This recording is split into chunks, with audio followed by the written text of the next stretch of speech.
அவர் ஆசைப்பட்டதுக்கு இணங்க மத்திய சேவை குழுவை இங்கே ஆரம்பித்தோம். ஆரம்பிக்கும் பொழுதும் அவருடைய ஒத்துழைப்பு எந்த அளவுக்கு இருந்தது என்பதை நாம் அறிந்தோம். ஆரம்பித்த பிறகு இந்த மொஹல்லாவாசிகளுக்கு உணவுப் பொருட்கள் வாங்குவதில்லை. இன்று வரை தொடர்ந்து அந்த உணவுப் பொருட்கள் வழங்கி வருகிறார்.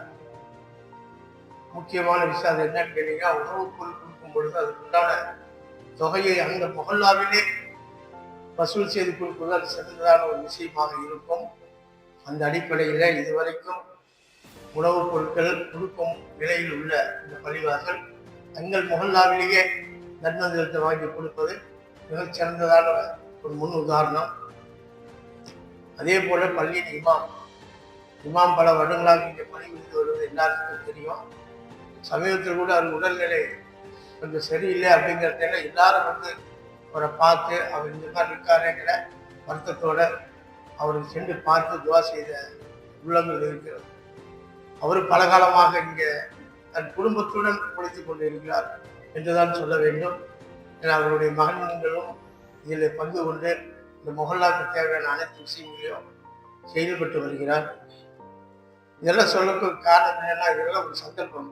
பொதுவாக பார்த்தீங்கன்னா பள்ளிவாசல் நிர்வாகிகள் சொல்லுவாங்க, அவங்களுக்கு எல்லாமே மொஹல்லாவாசிகள் கண்டிப்பாக துவா செய்ய கடமைப்பட்டிருக்கிறோம். தனிநபர் மூலியமா ஒரு விஷயம் நடக்காது. இப்போ மேக்ஸ்கை பற்றி சொன்னாரு, வெவ்வேறு வாங்கிற ஒரு தனி நபர்னால இது நடத்தக்கூடிய சாத்தியம் அல்ல. எல்லாரும் ஒன்று சேர்ந்து டீம் ஒர்க் பண்ணாக்க இது சாத்தியம். அதுக்கு உதாரணம் தான் நாம செயல்குழு சார்பாக பெரியவள்ளி வாசல்லேருந்து சொஹைபாய் இருந்து புயன் ரோட்ல இருந்து சிராஜ் பாய், லால்பள்ளியிலேருந்து ஹக்கீம் நம்ம பேசி ஜாக்கிர் பாய், அதுவும் மற்ற பள்ளியிலேருந்து எல்லாம் வந்திருக்கோம். அப்புறம் பிளட்டு குரூப் ஜாக்கிர் பாய், யூனிஸ் பாய், டூம்லைட் சேர்ந்தவங்களும் வந்திருக்காங்க.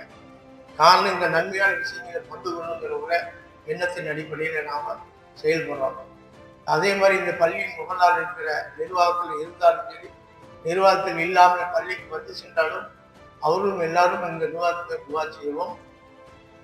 மேலும் இந்த மாதிரி விஷயங்கள் மத்தியே எம்எஸ்கே எடுத்து நடத்தக்கூடிய முக்கிய நோக்கமே அனைத்து மக்களுக்குண்டான சேவை என்ற அடிப்படையில தொடர்ந்து நாங்கள் கண் சிகிச்சை முகாமோ தொடர்ந்து பல சேவைகள் செய்து கொண்டுதான் இருக்கின்றோம். பொதுவாக மருத்துவ சேவை இருந்தாலும் கூட மருத்துவ காப்பீட்டு அரசு காப்பீடு திட்டத்தின் வழியாக வழிகாட்டுதல் செய்து கொண்டுதான் இருக்கிறோம். குமரிகளுக்கு திருமணம் என்றால் அதுக்குண்டான ஒரு செலவை ஏற்று செய்து கொண்டு இருக்கிறோம். இந்த மாதிரி செய்யக்கூடிய சேவைகள்ல முன்னாள் பள்ளி தலைவர் ஏசி ஜாக்கிர் பாய் அவர்களை நம்ம பாராட்ட வேண்டிய ரொம்ப முக்கியம். காரணம் என்னன்னு கேட்டீங்கன்னா, அவர் வாழ்ந்து வளர்ந்தது எல்லாமே நமக்கு தெரியும். இருந்தாலும் தன் மகனை டாக்டர் ஆக்கணுங்கிற ஒரே எண்ணத்தின் அடிப்படையில ஒரு படிப்பு இல்லாத டாக்டர் வகைரா இல்லாத பிஸ்னஸ்மேனும் வந்துடுவாங்க. ஆனா இந்த மாதிரி ப்ரொஃபஷனல்ல வரணும்னாக்கா ஒரு எய்ம் வச்சு தான் வர முடியும். அவங்க அதை ஜெயிக்கணுங்கிறது ரொம்ப சிரமம். அதில் நம்ம கேசி ஜாக்கிர் பாய் தொடர்ந்து முயற்சி பண்ணி தன்னுடைய பையனை டாக்டர் ஆக்கி தனக்கு வரக்கூடிய மருமகள் கூட டாக்டரா வரணுங்கிற நல்ல எண்ணத்தின் அடிப்படையில கரூர்ல டாக்டரா இருந்தவங்களையும் மருமகளா ஏற்று அதன் பிறகு ஒரு ஹாஸ்பிட்டல் கட்டியே தீர்வுங்கிற அந்த உறுதியுடன் ஹாஸ்பிட்டல் கேசி ஹாஸ்பிட்டல் ஒன்று கட்டி முடித்த பிறகு தன்னை சமுதாய பணிக்கு அப்படியே ஒப்படைத்து விடுமாறு ஒவ்வொரு சேவைக்குழு நிகழ்வுகளிலும் தன்னுடைய கேம்ப் மூலம் தன்னை அறிமுகப்படுத்தி கொண்டு தன் சேவையில் ஈடுபடுகிறார் என்பது ரொம்ப முக்கியமான விஷயம். இந்த நேரம் நாம் அவர்களுக்காகவும் துவா செய்ய கடமைப்பட்டிருக்கிறோம்.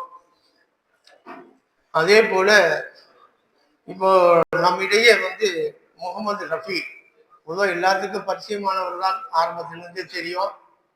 காதல்பேட்டை பள்ளிவாசல் ஜின்னாபாய் அப்படின்னாக்கா ஆரம்ப காலகட்டத்திலிருந்து இன்று வரைக்கும் தெரியாத நபர்கள் இல்லை.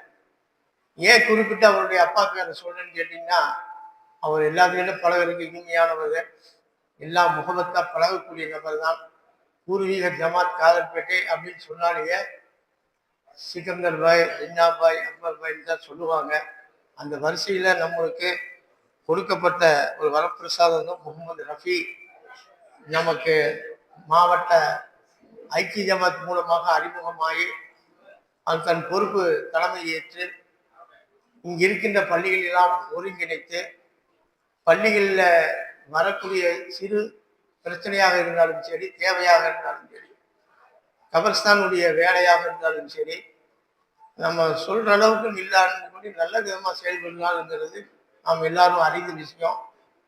குறிப்பா இதுல பாராட்ட வேண்டிய விஷயம் என்னன்னு கேட்டீங்கன்னா, எல்லாத்தையும் அரவணைத்து செல்லக்கூடிய அந்த பாங்கு தான் ரொம்ப முக்கியம். இப்ப எங்க சேவைக்குழு எங்களுக்கு சக்சஸ் ஆயிருக்கு அப்படின்னா, அல்லாவின் மாபெரும் கிருபை. எல்லாருமே அல்லாவுக்காக செய்யறவங்க நல்ல எண்ணத்தின் அடிப்படையில ஒன்று சேர்ந்து பயணிக்கிறோம். அந்த ஒற்றுமையினுடைய வெளிப்பாடு தான் இந்த வெற்றி. அதே மாதிரி தான் வருங்காலமும் சரி, இப்ப இருக்கிற காலகட்டத்திலையும் இவருடைய தலைமையில் இருக்கிற டீம், அது செயலாளராக இருக்கட்டும், பொருளாளராக இருக்கட்டும், அனைத்து பள்ளி நிர்வாகிகளும் ஒன்று சேர்ந்து திருப்பூர் முன்னூறு காரணமாக தேவைப்படக்கூடிய பல விஷயங்களை நம்ம செய்து கொள்ள வேண்டியது கட்டாய கடமையாக இருப்பதனால் அரவணைத்து செல்லக்கூடிய நபிபாய் டீமை நாம துவா செய்ய கடமைப்பட்டிருக்கிறோம். அவர்களுக்காக துவா செய்யுங்கள்.